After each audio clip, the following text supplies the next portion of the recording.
dibikin perang padahal mengambil minyak. Iya. Gitu. Tapi di sisi lain, Ustaz, bisa jadi ini cara Allah untuk menyebarkan agama, Ustaz. Betul. Dengan mereka menjajah negara Islam. Iya. Yang fungsinya kan ke negara non-muslim. Iya, betul.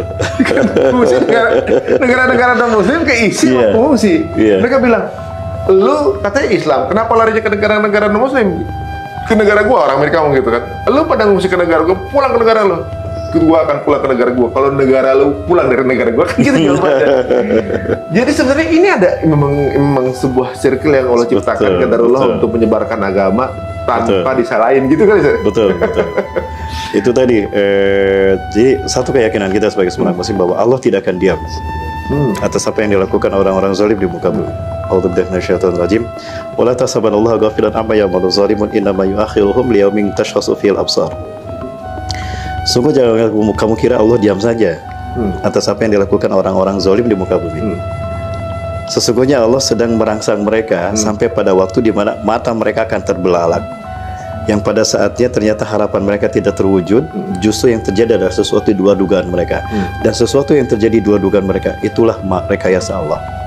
Wa makaru wa makarallahu khairul makirin. Mereka membuat tipu daya, Allah membuat tipu daya, dan tipu daya Allah pasti menang. Ketika memerangi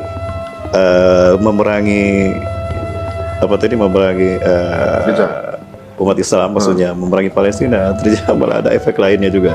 Memerangi umat Islam, malah ternyata di negaranya Islam tumbuh luar biasa. Nah, itulah makan Allah SWT.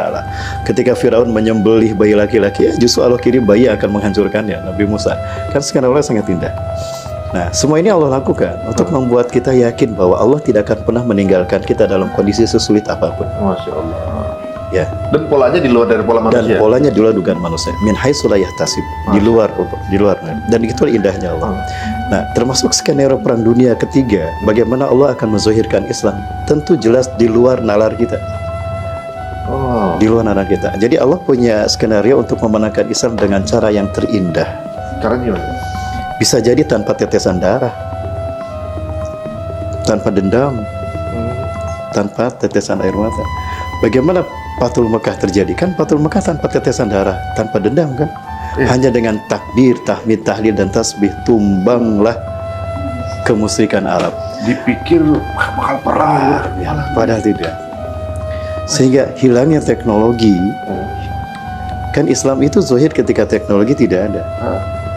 Betul-betul senjata kita hanya iman dan doa saja. Ini mirip sebenarnya dengan yang terjadi di Gaza.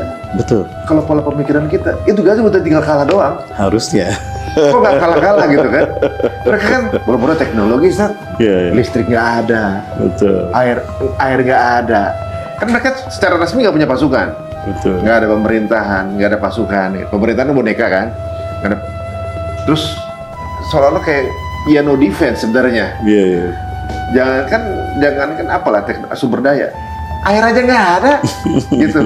Tapi nggak kalah, gitu. Orang juga bingung kan. Tiba-tiba malah yang masuk Islam, yang di luarnya, gitu. Di seluruh dunia pada masuk Islam, gitu kan. Bener juga, Dan Rasul pernah menjelaskan itu. Ketika Rasulullah menyebutkan akan ada 3 tahun kekeringan, di tahun ketiga, ya tidak ada setetes air pun selama setahun, tidak ada satu tanaman pun tumbuh. Tapi orang-orang Islam, orang beriman akan tetap hidup. Rasulullah bertanya, Rasulullah kan tidak ada makanan, tidak ada air, bagaimana mereka bisa hidup? Dengan apa mereka bisa hidup? Subhanallah, walhamdulillah, wala ilaha illallah, Allahu akbar. 4 kalimat itu fungsinya sama dengan makanan untuk memperpanjang hidup mereka. Itu yang terjadi di Gaza kan sekarang. Iman bisa memperpanjang Gaza. Astagfirullahaladzim, bener. Iman bisa memperpanjang Gaza. Nggak punya makanan, mereka hidup hanya dengan iman. Betul. Karena dengan iman itulah mereka bisa tahu caranya kemudian bagaimana bertahan hidup. Betul. Masya Allah.